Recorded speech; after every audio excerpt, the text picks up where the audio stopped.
یہ کہانی اسلم نامی ایک نیک دل مومن شخص اور اس کی 3 بیٹیوں عائشہ، مریم اور فاطمہ کی ہے۔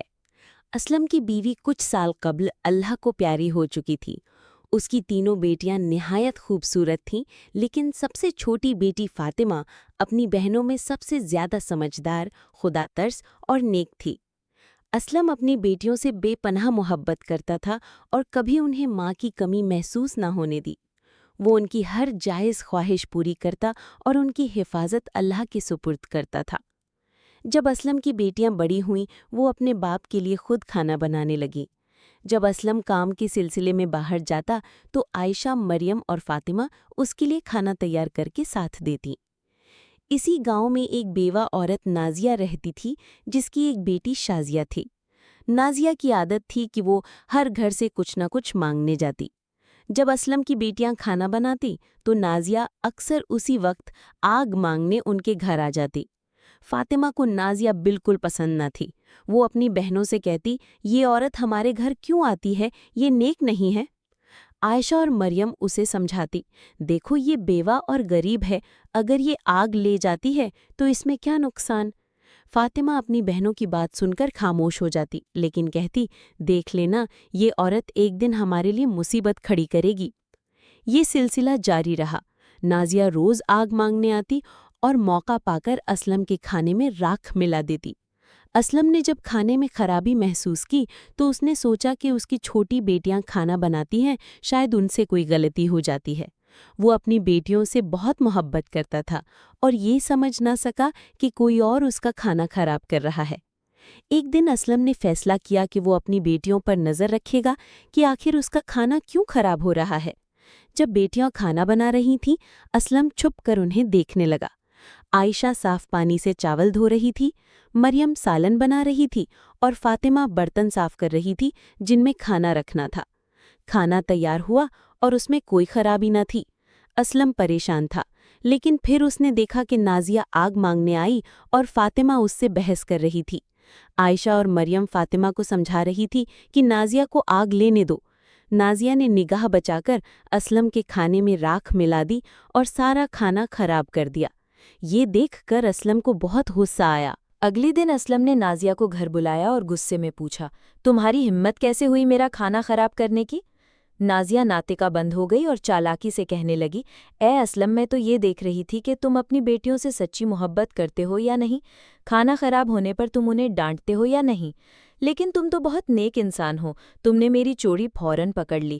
اب مجھے یقین ہو گیا ہے کہ تم اپنی بیٹیوں سے بہت محبت کرتے ہو، آئندہ ایسا نہیں ہوگا۔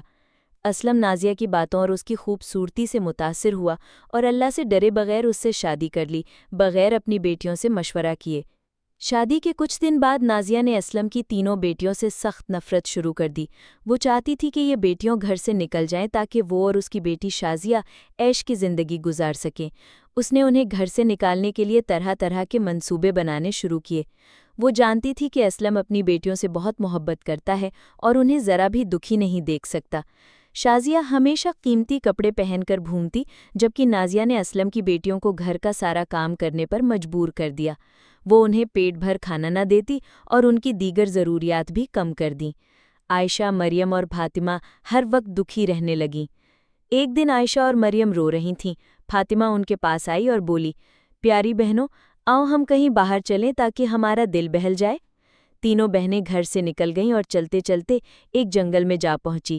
وہاں ایک گھنے درخت کے نیچے بیٹھ کر وہ اپنی ماں کو یاد کر کے رو رو کر دعائیں مانگنے لگی۔ فاطمہ زمین پر بیٹھی رو رہی تھی اور کہہ رہی تھی، اے میرے اللہ، ہم مظلوم لڑکیاں ہیں اور بہت دکھی ہیں، تو دیکھ رہا ہے نا کہ ہماری سوتیلی ماں ہم پر کتنا ظلم کرتی ہے، ہم کئی دنوں سے بھوکے ہیں۔ اسی وقت ایک اللہ والے بزرگ بابا صوفی وہاں سے گزرے۔ وہ فاطمہ کی دعائیں سن کر رک گئے اور بولے، بیٹیوں، تم تینوں یہاں اس درخت کے نیچے رو رہی ہو، تمہیں کیا دکھ ہے، مجھے بتاؤ۔ فاطمہ نے روتے ہوئے بابا صوفی کو ساری داستان سنا دی۔ ان کی بات سن کر بابا صوفی کو بہت دکھ ہوا۔ وہ بولے، بیٹی، جہاں سے کچھ دوری پر میری جھوپڑی ہے جہاں میں اللہ کی عبادت کرتا ہوں۔ میری جھوپڑی کے باہر ایک انار کا درخت ہے جس پر پکے ہوئے انار لگے ہیں، تم جاؤ اور اس سے جتنے مرضی انار توڑ کر کھاؤ۔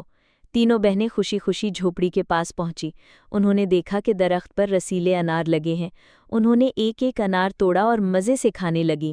جب ان کا پیٹ بھر گیا تو انہوں نے بابا صوفی کا شکریہ ادا کیا اور اللہ کی حمد کی، پھر گھر واپس آ گئیں۔ اس کے بعد جب نازیہ انہیں کھانا نہ دیتی، وہ جنگل جاتی اور انار کھا کر پیٹ بھر لیتی۔ انہوں نے نازیہ کا دیا کھانا بالکل چھوڑ دیا۔ نازیہ نے دیکھا کہ اسلم کی بیٹیوں کے چہروں پر عجیب سی چمک ہے۔ وہ نہ بیمار پڑتی اور نہ ہی ان کی خوبصورتی کم ہوتی، بلکہ وہ مزید خوبصورت ہو رہی تھیں، جبکہ اس کی اپنی بیٹی شازیہ، جسے وہ اچھا کھانا دیتی، ان کے سامنے بدصورت لگتی۔ نازیہ نے شازیہ سے کہا کہ وہ ان کا پیچھا کرے اور پتہ لگائے کہ وہ کیا کھاتی ہیں۔ جب تینوں بہنیں انار کھا رہی تھیں، فاطمہ نے شازیہ کو دیکھ لیا۔ اس نے اپنی بہنوں سے کہا، یہ لڑکی ہمارا پیچھا کر رہی ہے، میں اسے بھگاتی ہوں، ورنہ یہ اپنی ماں کو سب بتا دے گی اور ہمارے لیے مصیبت بنے گی۔ لیکن عائشہ اور مریم نے فاطمہ کو ڈانٹا اور کہا، یہ بے قصور ہے، ہماری سوتیلی ماں ظلم کرتی ہے، اس لڑکی کا کیا قصور؟ انہوں نے شازیہ کو پاس بٹھایا اور اسے ایک انار دیا، لیکن شازیہ نے انار نہ کھایا اور اپنی ماں کے پاس جا کر سب بتا دیا کہ بہنیں جنگل میں انار کھاتی ہیں اور بابا صوفی نے ہم کی مدد کی۔ نازیہ کو بہت غصہ آیا۔ وہ سوچنے لگی کہ ان لڑکیوں کو انار کھانے سے کیسے روکا جائے۔ جب شام کو اسلم گھر آیا تو اس نے نازیہ کو پریشان دیکھا۔ اس نے پوچھا، تم کیوں پریشان ہو؟ نازیہ نے کہا، میرے سر میں شدید درد ہے جو کسی دوا سے ٹھیک نہیں ہوگا۔ اسلم نے پوچھا، تو پھر کیسے ٹھیک ہوگا؟ نازیہ بولی، جنگل میں ایک انار کا درخت ہے، اگر تم اسے جڑ سے اکھڑوا دو اور اس کی جڑوں سے دوا بنا کر میرے ماتھے پر لگاؤ تو میرا درد ٹھیک ہو جائے گا۔ اسلم نے کچھ آدمیوں کو پیسے دے کر انار کا درخت جڑ سے اکھڑوایا اور اس کی جڑوں سے دوا بنا کر نازیہ کے ماتھے پر لگائی۔ نازیہ نے کہا، اب مجھے آرام ہے۔ اگلے دن جب عائشہ، مریم اور فاطمہ جنگل گئیں تو انہوں نے دیکھا کہ انار کا درخت جڑ سے اکھڑ چکا ہے۔ وہ بہت پریشان ہوئیں اور سوچنے لگیں کہ اب وہ کیا کھائیں گی۔ وہ وہیں بیٹھ کر رونے لگیں۔ ان کی آواز سن کر بابا صوفی اپنی جھوپڑی سے باہر آئے۔ انہوں نے تسلی دی اور کہا، بیٹیوں، رو مت، اللہ تمہیں اس سے بہتر دے گا۔ انہوں نے اپنی انگلی سے زمین کی طرف اشارہ کیا اور وہاں ایک ندی بہنے لگی جس میں پانی کی جگہ دودھ تھا۔ انہوں نے بہنوں کو مٹی کا پیالہ دیا اور کہا، جتنا چاہو دودھ پیو۔ بہنیں خوش ہوئیں، دودھ پیا اور اللہ کا شکر ادا کر کے گھر واپس آ گئیں۔ اس کے بعد وہ روزانہ ندی کے پاس جاتی اور دودھ پی کر پیٹ بھرتی۔ نازیہ نے دیکھا کہ اسلم کی بیٹیوں کی صحت پر کوئی اثر نہیں پڑا۔ اس نے شازیہ سے دوبارہ ان کا پیچھا کرنے کو کہا۔ جب بہنیں دودھ پی رہی تھیں، فاطمہ نے شازیہ کو دیکھ لیا اور کہا، یہ لڑکی پھر ہمارا پیچھا کر رہی ہے، اگر اس نے ہماری ندی دیکھ لی تو گھر جا کر سب بتا دے گی۔ لیکن عائشہ اور مریم نے فاطمہ کو ڈانٹا اور کہا، اس بے قصور لڑکی کا کیا قصور؟ انہوں نے شازیہ کو ندی کے پاس بٹھایا اور دودھ دیا۔ شازیہ نے دودھ پیا اور اپنی ماں کو جا کر سب بتا دیا۔ نازیہ کو بہت غصہ آیا۔ اس نے گاؤں کے کچھ آدمیوں کو پیسے دے کر بابا صوفی کی جھونپڑی جلانے اور ندی میں مٹی بھرنے کو کہا۔ آدمیوں نے سب کچھ کر دیا۔ نازیہ خوش ہوئی۔ اگلے دن جب بہنیں جنگل گئیں تو نہ جھونپڑی تھی اور نہ ندی۔ وہ بہت دکھی ہوئیں اور بھوکی پیاسی گھر لوٹ آئیں۔ نازیہ یہ دیکھ کر خوش ہوئی۔ ایک دن نازیہ نے بیماری کا بہانہ بنایا۔ جب اسلم گھر آیا تو اس نے کہا، چاہے میرا سب کچھ بک جائے میں تمہیں کچھ نہیں ہونے دوں گا۔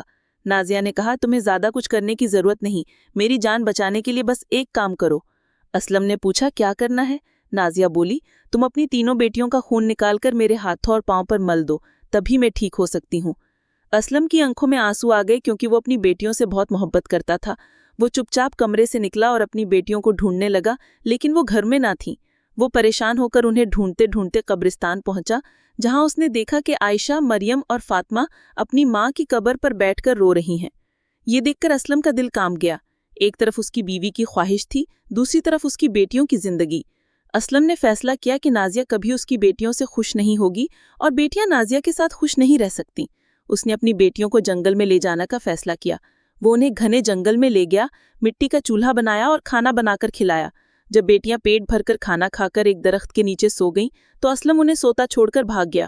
اس کے دل میں خیال تھا کہ کم از کم اس کی بیٹیاں زندہ رہیں گی اور نازیہ کے ظلم سے بچیں گی۔ دوسری طرف جب عائشہ، مریم اور فاطمہ جاگی تو انہوں نے دیکھا کہ ان کا باپ انہیں چھوڑ کر جا چکا ہے۔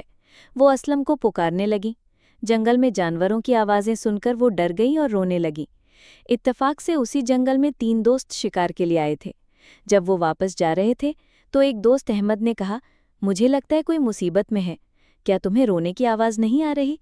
چلو دیکھتے ہیں، شاید کسی کو ہماری مدد کی ضرورت ہو۔ تینوں دوست آواز کی سمت چل پڑے۔ انہوں نے دیکھا کہ 3 خوبصورت لڑکیاں رو رہی ہیں۔ احمد نے آگے بڑھ کر پوچھا، تم یہاں اکیلی کیا کر رہی ہو اور کیوں رو رہی ہو؟ فاطمہ نے اپنی پوری کہانی سنا دی۔